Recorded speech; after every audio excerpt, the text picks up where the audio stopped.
You know, yesterday I decided to check the balancing of the brand new C4, and I gotta say this thing is goddamn powerful. However, today I'll be taking a look at something a little bit more niche, and I'll be talking about some very cool uses that this C4 actually has, and overall its features and mechanics, which a lot of people did not know about. So overall, I'll be talking about some other strategies which might also be very useful and stuff that people overall did not notice. So anyway, let's just jump right into it. So the first thing I'd like to quickly cover before we begin is that the C4 does actually have a little bit of a Nokia actually strapped onto it. I think this is a very nice touch and very cool detail. However, anyway, the first thing that you're actually able to do with the C4 is you are able to actually explode it by shooting it with a gun, really any gun of your choice, and it is very important because if you're unable to kind of blow up the C4 with F due to a slight delay that it does actually have, and by the way, the C4 does have a delay. If you press F, you'd have to wait just a slight second, but if you blow it up, it will actually blow up immediately. This is also kind of important because you imagine someone is trying to trap you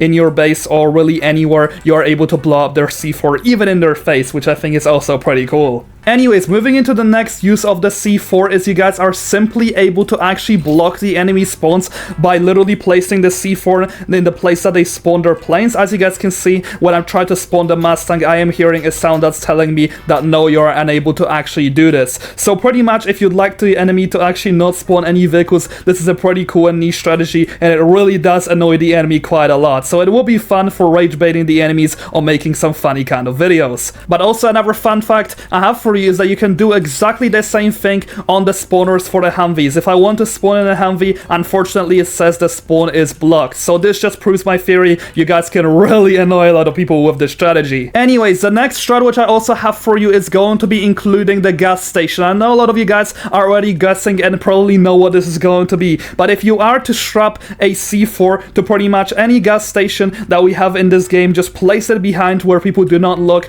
you are simply able to trap your enemies. Imagine you're in the middle of a war and you need to quickly kill someone, and they always are going to be coming back for the gas station. It's just simply the human instinct to heal their tanks, which is something I've been seeing a lot of people do. Well, if you're hiding and you can get into a very nice spot and just get your C4 ready when the enemy is healing their tank, well, this whole station is gonna go kaboom. I think that is also a pretty cool feature. Anyways, moving into the next strategy over here, which is also pretty cool, is that you guys are able to pretty much strap the C4 on top of the bridge, and funny enough, one C4 will be more than enough to blow it up. However, in order to play a little bit more tactical, I personally recommend you guys to actually be strapping the C4 under the bridge because the enemy would never actually expect this. So for the sake of this, I will just be strapping it over here. It did actually get glitched somewhere in the middle, but that won't matter because no matter what, it's actually going to be exploding. So just imagine you're sitting on top of like a hill right here and you're just waiting for enemy to pretty much cross the bridge. Well, once again you could say goodbye to their vehicle. The bridge is pretty much destroyed. It will take one shot to destroy the standard bridges, but the larger ones would unfortunately have to take 2 hits. Another fun idea which I actually came up with is to play with the human psychology. Whenever we're raiding anyone in their base, we all know where they love to go to. Of course, they love to collect their cash in the middle of the raid, and they all think they're fully safe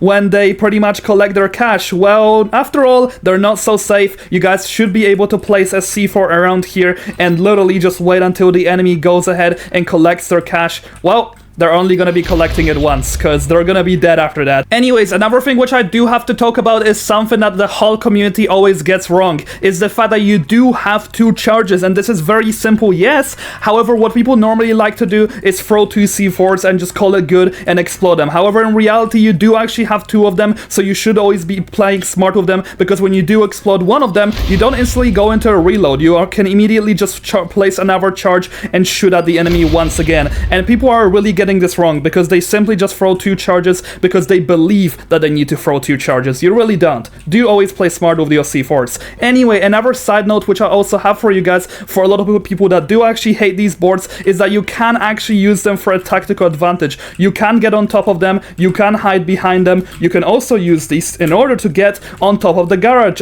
It's pretty simple, but you will have to have another player which you stand on their head and then you jump and then you're able to get on top of the player's garage in order to once again, I guess, shoot your enemy dead or even be in a better spot. You're also able to do this with ships, which is once again another cool feature. So I really don't understand why people are hating on these, because in reality all they're doing is pretty much just helping the newer players kind of understand how the base works. I just had to point this out. Anyways, the next advice which I have for you, and this is a little bit more unique and niche, however, you can actually strap the C4s on top of vehicles, and I heavily recommend you to be doing this with planes, because what you're able to do is pretty much just combine the plane explosion with the C4 explosion. Once the plane explodes, the C4 will also explode on top of it, meaning that you can do some significant damage to really any vehicle in the game. As you can see, I was able to pretty much get the whole Abrams X exploded once it was on 100%. This is some insane potential for a vehicle to be able to do with the C4. Now, the next strategy is going to be including an RC car or really the suitcase drone. Any of these will be working, but you are actually able to strap C4s on top of this drone, and you are able to pretty much just fly them to any location.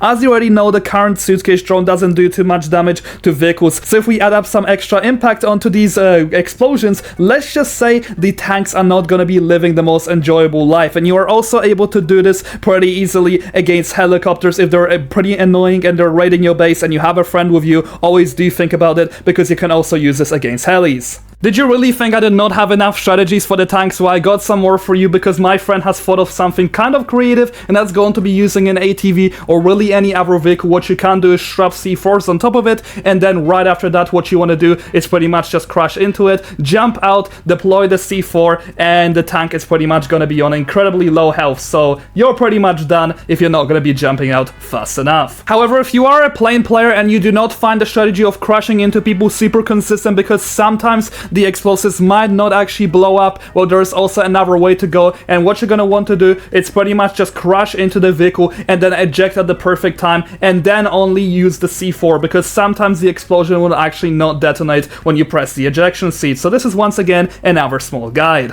Now, something very weird which I was able to find is sometimes very randomly the C4's timer actually gets glitched and it's pretty much all over the place. However, sometimes I also notice whenever this happens, the game actually turns me green, and this makes absolutely no sense. This might even become a meme, because green is actually my favorite color, and somehow when this glitch actually happened to me, it also changed this color of my skin, and which just makes absolutely no sense, really. However, something a little bit more silly I would like to show you guys as the end of today's video is that you guys have a very funny way in which you could kill your teammates by simply trolling them. I actually found this on TikTok, but you are able to pretty much just put a C4 on top of the seat, and by the way, whenever you're actually going to be ejecting, the C4 actually goes with you. So if you do get your teammate to just go with you in a plane and then you eject and the teammate just stays on the plane, well, you can just get a free kill off of them, and then they're gonna be wondering what happened, because they would not expect the C4 to literally be on their seat. Anyway, for the time being, that's pretty much everything that I have for you guys in today's video. Do let me know in the comment section down below what are your personal strategies with it, but those are the most game-breaking ones and the most funny ones I was also able to find. I do believe that the C4 does have a lot of different uses, and really the abilities that it has are going to be absolutely endless, so you could pretty much just do anything with them. Anyway, see you guys next video, have a great day, and thanks so much to my channel members.